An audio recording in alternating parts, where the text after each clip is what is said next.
അടുത്തത് life cycle of a threat. ഒരു thread ഉണ്ടായി, ജനിച്ചു, വർക്ക് ചെയ്തു, സ്റ്റോപ്പ് ചെയ്തു, വീണ്ടും വർക്ക് ചെയ്തു, വേണമെങ്കിൽ അതിനെ ഇല്ലാതാക്കാം. അപ്പോൾ ഇതിനാണ് ലൈഫ് സൈക്കിൾ എന്ന് പറയുന്നത്.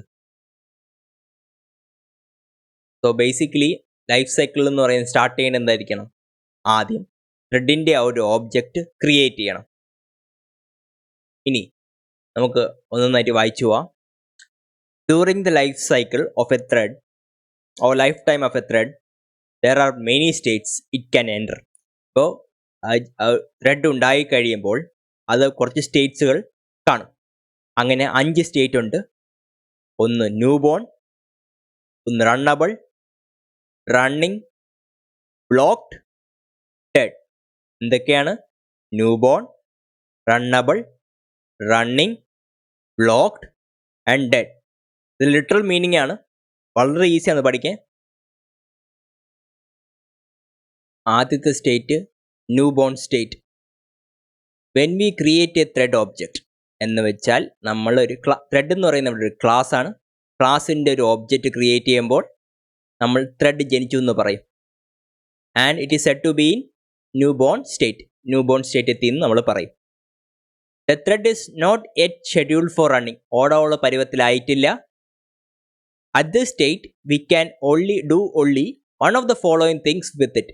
2 പരിപാടി ചെയ്യാൻ പറ്റുള്ളൂ. ഒന്ന്, ഷെഡ്യൂൾഡ് ഇറ്റ് ഫോർ റണ്ണിങ്. ഓടാൻ പരുവത്തിന് വേണ്ടി സ്റ്റാർട്ടാക്കി എടുക്കുക. സോ നമ്മൾ യൂസ് ചെയ്യുന്ന ഫംഗ്ഷൻ സ്റ്റാർട്ട് മെത്തേഡ്. അങ്ങനെ കൊടുക്കുമ്പോൾ ഏത് സ്റ്റേറ്റിലോട്ട് പോകും? റണ്ണബിൾ സ്റ്റേറ്റിലോട്ട് പോകും.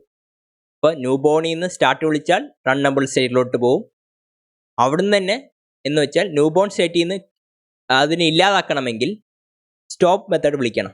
So it moves to the dead state.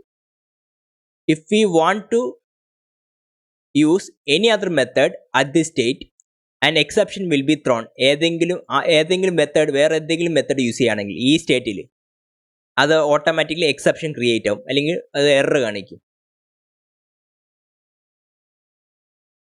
അതാണ് if we create an object of class thread. New born state എത്തിക്കഴിഞ്ഞു. അവിടെ നിന്നും സ്റ്റാർട്ട് വിളിക്കുകയാണെങ്കിൽ റണ്ണബിൾ സ്റ്റേറ്റിലോട്ട് പോകും. അവിടെ നിന്ന് ന്യൂ ബോൺ സ്റ്റേറ്റിൽ നിന്ന് സ്റ്റോപ്പ് വിളിക്കുകയാണെങ്കിൽ എന്ത് പറ്റും? നേരെ ഡെഡ് സ്റ്റേറ്റിലോട്ട് പോകും. ഇനി runnable state. It means that the thread is ready for execution. Thread എക്സിക്യൂഷന് റെഡിയാണ് എന്ന് കാണിക്കാൻ വേണ്ടിയാണ് runnable state. And it is waiting for the availability of the process. പ്രോസസ്സിൻ്റെ അവൈലബിലിറ്റി വെയിറ്റ് ചെയ്തുകൊണ്ടിരിക്കുകയാണ് ആര്? ത്രെഡ്. എപ്പോൾ? റണ്ണബിൾ സ്റ്റേറ്റിൽ. That is the thread has joined the queue of thread. കുറേ ത്രെഡ് ഓൾറെഡി നിൽക്കുകയാണ്, ക്യൂവിൽ നിൽക്കുകയാണ്. എക്സിക്യൂഷന് വേണ്ടി വെയിറ്റ് ചെയ്യുന്ന കുറേ ക്യൂ ഉണ്ട്, അതിപ്പോൾ നിൽക്കുകയാണ്.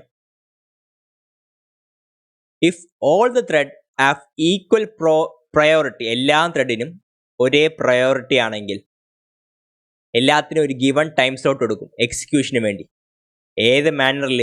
First in first serve. First ആരോ വന്നത് അവർക്ക് സെർവ് ചെയ്യും. ആർക്ക്? പ്രോസസ്സറിന് കൊടുക്കും എക്സിക്യൂട്ട് ചെയ്യാൻ വേണ്ടി. അതിൻ്റെ വേറൊരു പേരാണ് round robin fashion. Round robin fashion.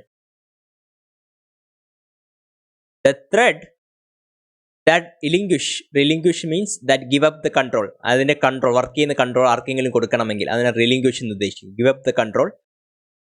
Joints the queue at the end. നേരത്തെ പറഞ്ഞ ക്യൂവിലോട്ട് അറ്റത്തോട്ട് പോകും. കൺട്രോൾ കൊടുത്തു കഴിഞ്ഞാൽ, വേറെ ആർക്കെങ്കിലും എക്സിക്യൂഷൻ്റെ കൺട്രോൾ കൊടുത്തു കഴിഞ്ഞാൽ ആരാണോ കൊടുത്തത് അത് ആ ഇപ്പം പറഞ്ഞ ക്യൂവിൻ്റെ അറ്റത്ത് പോയിരിക്കും, അല്ലെങ്കിൽ അവസാനം പോയി ചേരും. എന്നുവെച്ചാൽ ആരെങ്കിലും ക്യൂവിൻ്റെ പുറത്തിറങ്ങുകയാണെങ്കിൽ അയാൾ എന്താവും? പിന്നെ ക്യൂ കയറണമെങ്കിൽ ബാക്കിലേ കയറാൻ പറ്റുള്ളൂ.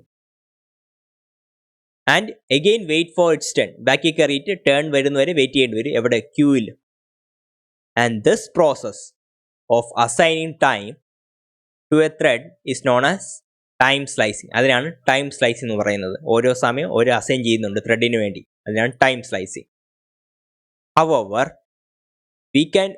if we want a thread to relinquish or give up a control to another thread, ഒരു ത്രെഡ് വേറൊരു ത്രെഡിന് ചാൻസ് കൊടുക്കുകയാണ് എക്സിക്യൂട്ട് ചെയ്യാൻ വേണ്ടി. ആ ത്രെഡ് എന്തായിരിക്കണം? ഈക്വൽ പ്രയോറിറ്റി ആയിരിക്കണം. ആണെങ്കിൽ എന്ത് ചെയ്യണം? പുള്ളിക്കാരന് ഈ കൺട്രോൾ ഈ സ്വന്തം ടേണിന് മുമ്പേ ആർക്കെങ്കിലും കൊടുക്കണം, ചാൻസ് കൊടുക്കണം. അപ്പോൾ അതിന് എന്ത് ചെയ്യണം? ഒരു മെത്തേഡ് വിളിക്കണം. ആ മെത്തേഡിൻ്റെ പേരാണ് ഈൽഡ്. എന്ന് വെച്ചാൽ ഒരു ത്രെഡ് ക്യൂവിൽ നിൽക്കുകയാണ്, വേറൊരു ത്രെഡിന് ചാൻസ് കൊടുക്കണം. അങ്ങനെയാണെങ്കിൽ ഈ മെത്തേഡ് ഈൽഡ് വിളിച്ചു കളഞ്ഞാൽ, ഇപ്പോൾ വിളിച്ച ആരാണോ അയാൾ ക്യൂവിൻ്റെ ബാക്കിൽ പോവും.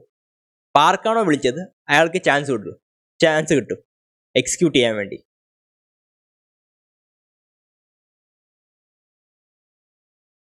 In case if no waiting thread ഇല്ലാത്ത കേസ്, അല്ലെങ്കിൽ if all waiting thread have low priority ഉള്ളതോ അല്ലെങ്കിൽ വെയിറ്റിംഗ് ത്രെഡേ ഇല്ലാത്ത കേസ് ആണെങ്കിൽ എന്ത് ചെയ്യും? ഇപ്പോൾ ഏതാണോ പ്രോസസ്സർ ത്രെഡ് ഏത് ത്രെഡാണ് ഹാൻഡിൽ ചെയ്യുന്നത് അത് തന്നെ വീണ്ടും എക്സിക്യൂട്ട് ചെയ്യാൻ കണ്ടിന്യൂ ചെയ്തുകൊണ്ടേയിരിക്കും. എന്ന് വെച്ചാൽ ത്രെഡ് ഇല്ലാത്ത കേസോ അല്ലെങ്കിൽ ലോ പ്രയോറിറ്റി ത്രെഡ് ഉണ്ടെങ്കിലോ അതൊന്നും കണക്കാക്കാതെ ഏത് ത്രെഡാണോ വർക്ക് ചെയ്തിരിക്കുന്നത് അതങ്ങ് എക്സിക്യൂട്ട് ചെയ്യാൻ എക്സിക്യൂഷൻ കണ്ടിന്യൂ ചെയ്യും. The advantage of yield method is to get a chance to execute other waiting thread. വേറൊരു വെയിറ്റിംഗ് ത്രെഡിന് ചാൻസ് കൊടുക്കാൻ വേണ്ടിയാണ് ഈൽഡ് മെത്തേഡ് യൂസ് ചെയ്യുന്നത്. So if our current thread takes more time to execute and allocate the process to other threads, എന്ന് വെച്ചാൽ നമ്മൾ thread എന്ന് പറയുന്നത് കുറച്ചും കൂടി സമയം എടുക്കും. അപ്പോൾ അങ്ങനെ എടുക്കുകയാണെങ്കിൽ വേണമെങ്കിൽ വേറൊരു ത്രെഡിന് പ്രോസസ്സിന് ചാൻസ് കൊടുത്തിട്ട് വെയിറ്റ് ചെയ്യാം. കാര്യം ഇതൊരുപാട് സമയം എടുക്കുന്നുണ്ട്. ഇപ്പം നമ്മളുടെ ത്രെഡ് കുറേ സമയം എടുക്കുകയാണെങ്കിൽ വേറൊരു ത്രെഡിന് സമയം കൊടുത്തിട്ട് ഇത് കുറച്ച് നേരം കഴിഞ്ഞിട്ട് വീണ്ടും എക്സിക്യൂട്ട് ആവും. അതിനാണ് നമ്മൾ ഈൽഡ് മെത്തേഡ് യൂസ് ചെയ്യുന്നത്.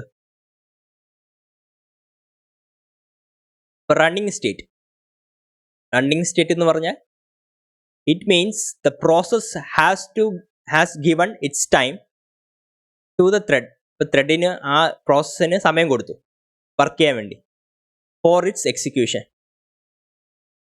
A thread keeps running until the following conditions occur. Thread ഏത് സമയം വരെ റൺ ചെയ്തുകൊണ്ടിരിക്കും? ആ ഒരു പർട്ടിക്കുലർ കണ്ടീഷൻ എത്തുന്നവരെ. ആ കണ്ടീഷൻ രണ്ടെണ്ണം ഉണ്ട്. ഒന്ന്, thread gives it's control or gives up it's control on its on.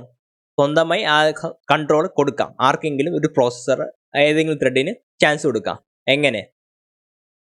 ഒന്ന്, by using the method, means a thread gets suspended using the method suspend എന്നൊരു മെത്തേഡാണ്. അത് യൂസ് ചെയ്ത് നമുക്ക് ത്രെഡിനെ റണ്ണിങ് സ്റ്റേറ്റിൽ നിന്ന് മാറ്റാം. which can be only be revived with the resume state. തിരിച്ച് റണ്ണബിൾ സ്റ്റേറ്റിലോട്ട് പോകണമെങ്കിൽ resume മെത്തേഡ് യൂസ് ചെയ്യേണ്ടി വരും. a thread is made to sleep for a specific period of time using the sleep time method where time in milliseconds. കുറച്ച് നേരത്തേക്ക് work ചെയ്യാതെ ഉറക്കി കിടത്തണമെങ്കിൽ we use sleep method. ഇനി a thread is made to wait for some event. ഒരു കുറച്ച് event നടക്കുന്നവരെ wait ചെയ്യണം. അപ്പോൾ എന്ത് യൂസ് ചെയ്യണം? വെയിറ്റ് മെത്തേഡ് യൂസ് ചെയ്യണം. ഇനി തിരിച്ച് റണ്ണബിൾ സ്റ്റേറ്റിലോട്ട് പോകണമെങ്കിൽ വീണ്ടും എന്ത് കൊടുക്കണം? നോട്ടിഫൈ മെത്തേഡ് കൊടുക്കേണ്ടി വരും. ഇനി ഇതുമല്ലെങ്കിൽ a thread is preempted by higher priority thread. ഇപ്പോൾ ക്യൂവിൽ ഹയർ പ്രയോറിറ്റി ത്രെഡ് ഉണ്ടെങ്കിൽ നമ്മൾ ലോയർ പ്രയോറിറ്റി ത്രെഡ് ഇപ്പോൾ പ്രോസസ്സർ നിൽക്കുന്നതിനെ അത് എടുത്തു മാറ്റിയിട്ട് ഹയർ പ്രയോറിറ്റി ത്രെഡ് വരും. അപ്പോൾ ആർക്കാണ് പ്രയോറിറ്റി കൂടുതൽ അയാൾക്ക് ആ ത്രെഡിനായിരിക്കും പ്രോസസ്സറിന് ഹാൻഡിൽ ചെയ്യാനുള്ള ചാൻസ് വരുന്നത്.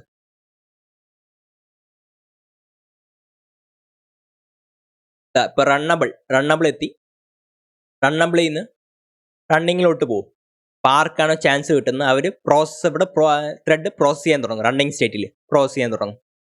ഇനി ഈൽഡ് വിളിക്കുകയാണെങ്കിൽ ഏത് ത്രെഡാണ് ഇവിടെ വേറെ ഇരിക്കുന്നത്, റൺ ചെയ്തുകൊണ്ടിരിക്കുന്നത്, ഈൽഡ് വിളിക്കുന്ന ത്രെഡ് എവിടെ പോകും?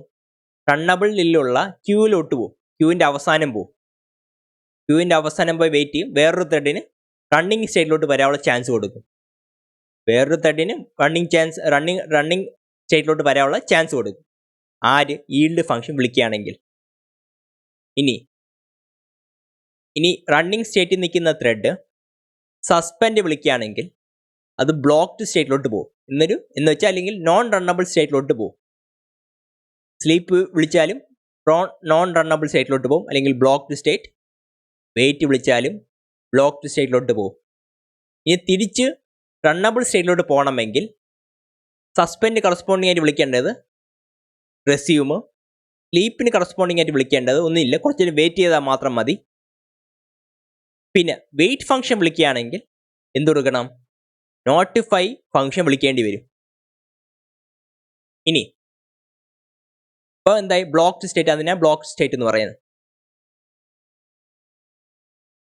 So a thread is said to be blocked when it is prevented from entering into the runnable state. Runnable സ്റ്റേറ്റിനെ പ്രിവെൻറ്റ് ചെയ്യുന്ന ആരാണോ അതാണ് ബ്ലോക്ക്ഡ് സ്റ്റേറ്റ്. അപ്പോൾ നോൺ റണ്ണബിൾ സ്റ്റേറ്റ് എന്നും പറയാം. And subsequently the runnable state, വേണമെങ്കിൽ വീണ്ടും runnable സ്റ്റേറ്റിലോട്ട് കടത്തിവിടാനുള്ള കഴിവുണ്ട് ആ ബ്ലോക്ക്ഡ് സ്റ്റേറ്റിന്. This happens when the thread is suspended, sleeping, waiting in order to satisfy certain requirements. ഇനി ഡെഡ് സ്റ്റേറ്റ്. ഡെഡ് സ്റ്റേറ്റ് നേരത്തെ പറഞ്ഞു, അതിനെ ഇല്ലാതാക്കുന്ന സ്റ്റേറ്റാണ് ഡെഡ് സ്റ്റേറ്റ് എന്ന് പറയുന്നത്. A thread is said to be dead when it has either finished execution, അത് process complete ചെയ്ത് കഴിഞ്ഞോ അല്ലെങ്കിൽ മനഃപൂർവ്വം അതിനെ ടെർമിനേറ്റ് ചെയ്തോ, അതിനെ എന്ത് പറയാം? ത്രെഡ് ഡെഡ് സ്റ്റേറ്റിൽ എത്തി എന്ന് പറയാം. A thread can be killed as soon as it is born, or while running, or even when it is in blocked condition. ഇപ്പോൾ ഏതെങ്കിലും സ്റ്റേറ്റിൽ നിന്ന് നമ്മൾ ഇത് 3 സ്റ്റേറ്റ്, ഒന്നുകിൽ ജനിച്ച ഉടനെയോ, ഓടിക്കൊണ്ടിരിക്കുമ്പോഴോ, അല്ലെങ്കിൽ ബ്ലോക്ക്ഡ് സ്റ്റേറ്റിലോ ഡെഡ് നമ്മൾ എന്താണ് സ്റ്റോപ്പ് വിളിക്കുകയാണെങ്കിൽ എന്ത് പോവും? അത് നേരെ ഡെഡ് സ്റ്റേറ്റിലോട്ട് പോകും. കണ്ടേ, ന്യൂ ബോൺ ജനിച്ച ഉടനെ സ്റ്റോപ്പ് വിളിക്കുകയാണെങ്കിൽ നേരെ എന്തോ ഡെഡ് സ്റ്റേറ്റിലോട്ട് പോകും. ഓടിക്കൊണ്ടിരിക്കുമ്പോൾ സ്റ്റോപ്പ് വിളിക്കുകയാണെങ്കിൽ അത് നേരെ ഡെഡ് സ്റ്റേറ്റിലോട്ട് പോകും. ഇനി ബ്ലോക്ക്ഡ് സ്റ്റേറ്റിൽ നിന്ന് സ്റ്റോപ്പ് വിളിക്കുകയാണെങ്കിൽ അതെന്താവും? ഡെഡ് സ്റ്റേറ്റിലോട്ട് പോകും. This is the life cycle of a threat in general. ഇതിൽ ഇത്രയും പഠിച്ചാൽ ഒരു എക്സാം പോയിന്റ് ഓഫ് വ്യൂവിന് എഴുതാൻ പറ്റും.